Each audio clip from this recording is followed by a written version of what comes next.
To one more here. Andy Dalton threw for 3 touchdowns, D. Wood. The Panthers look really good. What did that mean about Bryce Young? Listen, Bryce Young was just is it a bad? I'm not one to throw in the towel on Bryce Young. Okay. I don't think this is an indictment on Bryce Young. Sometimes, Greeny, well, I call this situation when you give a kid some sugar and they get a sugar high. Right. You make a change at quarterback. You make a change at head coach. All of a sudden, it gives your team juice. And you go out there and they punch the Las Vegas Raiders in the mouth. Andy Dalton looked great. He looked great yesterday. Montana. The question is going to be, is this sustainable? Can they do it over and over again? But for one day, for one game, it looked really good. When I'm in the locker room, I don't care about development of a quarterback long term. All right, I just want to win a game, coach. And so Canales has got to get those players got to respect the decision that he made in terms of, okay, Bryce, you're out. I'm taking Andy in because we got to win somehow, some way. It looked that bad. And I'm sure that those players, you saw them in the locker room after the game. Like, they were with him. They were with him, almost like thanking him for making that decision because it took guts, and I got respect for it. Rex, it's a complicated situation because we all, and I think everyone in the world was blasting the Panthers, blasting the owner, blasting the organization, blasting the coach and everything else. And then all of a sudden, you do take the quarterback out, you put in Andy Dalton, who's a veteran and a journeyman at this point in his career, and they look. And they looked great, is what he's going to say. Okay. So, I always try to do Raiders content, but there's never any Raiders-focused content, so it's always got to be in the context of the other team. And so, of course, the Panthers with Andy Dalton, benching Bryce Young.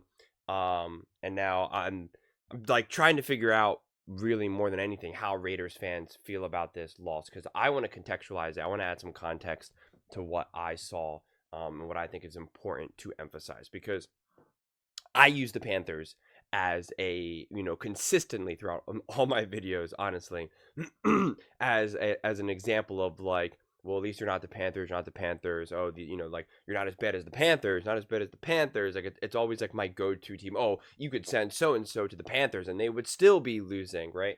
So all of that. But I want to add context because if you're a Raiders fan and you're thinking, oh my God, because you probably were originally like, oh my God, yeah, we got the Panthers. This is a guaranteed win. Let's go. We're about to be 2-1. And then you get kind of punched in the mouth, right? And I want to say that it's okay that it happens. It doesn't mean like, oh my God, we just lost to the Panthers, therefore we're obviously a bad team now, right? Because the truth is, with the Panthers, is that, one, make no mistake about it, Andy Dalton is a seasoned veteran quarterback. He's won some big games and he's had some really big moments, okay? He has. And you saw in that game, the dude was looking like, my God, he was literally playing like a Hall of Famer, right? I mean, he was absolutely balling out. And a lot of people did think that the Panthers were going to be significantly better this year, that they made like significant strides to be a better team, but then they had Bryce Young that was just not getting it, right? As John Middlecoff put it, he just is probably not an NFL quarterback, and that's just, it's okay to say that out loud. And I'm not making any decisions, I have no opinion whether that's accurate or not. But I just wanted to say that you got beat by a team that had nothing to lose, made a change that was inspired. These things happen in the NFL all the time. Raiders fans, that this happens all the time because you've been on you've done it multiple times throughout, the NFL, throughout the last few years, changing a quarterback, changing a coach, interim coach, rallying behind a different quarterback. Those things happen. Those things happen all the time in the NFL because players, coaches, everyone just gets fed up and they're just like, oh my God. So that's why I don't see this loss as devastating, because in fact, as soon as I saw that change up and I saw that Andy was going to be starting quarterback, like, that's all I was thinking about. I was like, oh, they're probably going to have a pretty decent game this game. Like, you're probably going to get, the Panthers' best punch.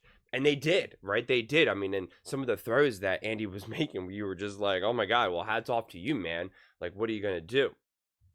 But with all that said, with that big, massive caveat and context, one of there's only so many things. There's 3 main points that I wanted to really mention. Was this. First off, Minshew clearly shows that he can sling it, right? His pass to Tucker, right? I mean, some of the things that Minshew can do, I really believe, because Minshew at the end of the day is probably a fringe starter. Depending on, it's hard to always engage him, but a fringe starter or a backup quarterback. But his highs for his level of quarterback play, because he's not a top quarterback in the NFL, right, Minshew? But his highs, some of the things that he can do, is what a top quarterback can do. For Minshew, it's always been the level of consistency. And so you can absolutely win games with Minshew. You absolutely can, especially when your team comes together. Look at what the Packers are doing with Will Levis, right? So, look what the Bengals were able to do with Jake Browning. Like, so it is absolutely possible to really consistently win some games when you have the appropriate game plan, when you have the rest of the team coming up to step up in the moments that need to be stepped up. But when you have a run game that's just nowhere to be found, 55 yards, and this is what I said last week and the week before, like, you got to get a run game going. You got to get a run game going. It's unsustainable. You cannot win in the NFL without a run game like that. You just can't. You can't, especially in this NFL right now. Running has been through the roof relative to what it has been. It's absolutely been the most important aspect. Passing has been down. The passing game has absolutely been down because of the way how defenses now are constructed, right? Like the defenses kind of have caught up to the hyper-focused pass game. And now run games are wildly important. The Saints lost to the Eagles. They couldn't run the ball like they had been doing in the past. Didn't open up the passing game. The Eagles won. Saquon Barkley had like over 140 yards from line of scrimmage. So it matters. It absolutely matters. The Chiefs, they were relying on Steele, I think his name is. Right, the running back now, because Sench Pacheco is injured, for the Chiefs. And the Falcons couldn't get that win because Bijan Robinson couldn't run because they were down 2-0 linemen. Every time Robinson got the ball, it was just contact right away. It was like Saquon Barkley with the New York Giants. So it really matters. You got to figure out the run game. You got to figure something out. Because you have a team that can make some noise. You have a quarterback who can make some noise. You got a defense that can make some noise. To me, the missing link right now is the run game. It's like you gotta get it going. You just can't. And the last point that I wanted to make was that I think bringing in AOC was the wrong move at that point, because Gardner Minshew was not the issue in this game. And I know, the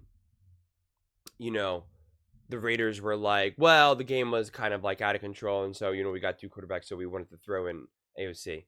I understand that.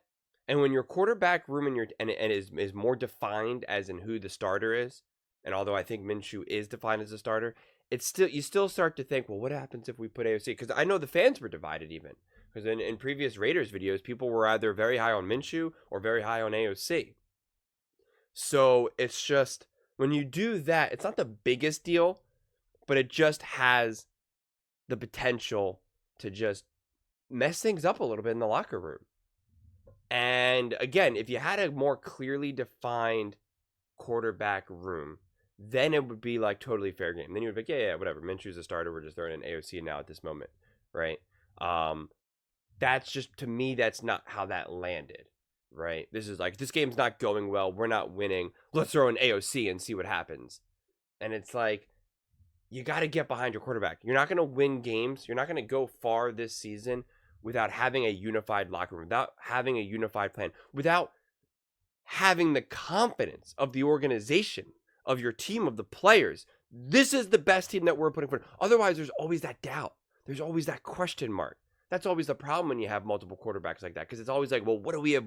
Would we have won if we had this quarterback? Would this quarterback been able to put us in a better position? Would the game been closer? Did we lose because of this quarterback? It just messes things up. It's just, you want to be able to have clearly defined roles. And Minshew hasn't done anything for you to say he's the problem. He's why you're not winning. He wasn't necessarily the problem at all.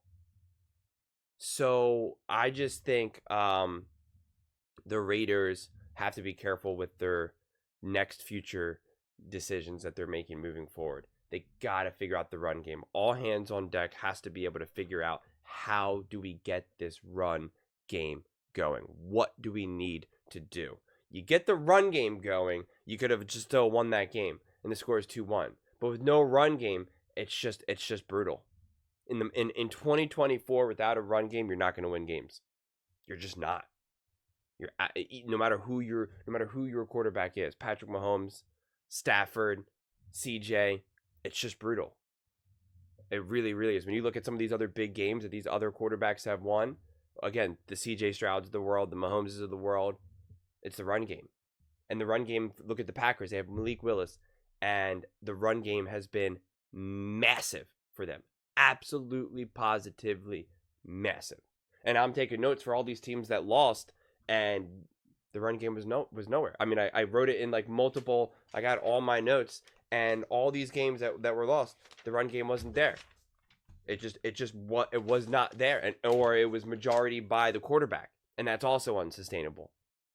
So I really want to see what the Raiders can do moving forward. I'm going to say it again. I want to see how they figure out the run game.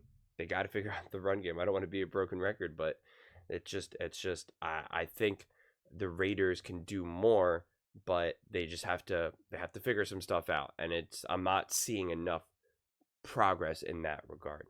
But those are just my thoughts. I would absolutely love to hear yours. What do you guys all think about the Week 3 loss to the Panthers? Do you think this is a bad sign? Do you think this was just one of those games that just happens in the NFL, as I talked about earlier? Or do you think this is a sign of a bigger problem? Let me know in the comments below. I read every single comment, so whether you agree with me or disagree with me, either way, let's get in some discussions, let's get in some fights, but ultimately, let's just have some fun. And please do consider subscribing. We are building an amazing community here, and I would absolutely love to see you part of it. I want to build something that we all genuinely feel connected to, something that we're really excited to be part of. I think we're well on our way to doing it. And please don't forget to give this video a thumbs up, as it really does help the visibility and the algorithm. Thank you so much, and see you next time.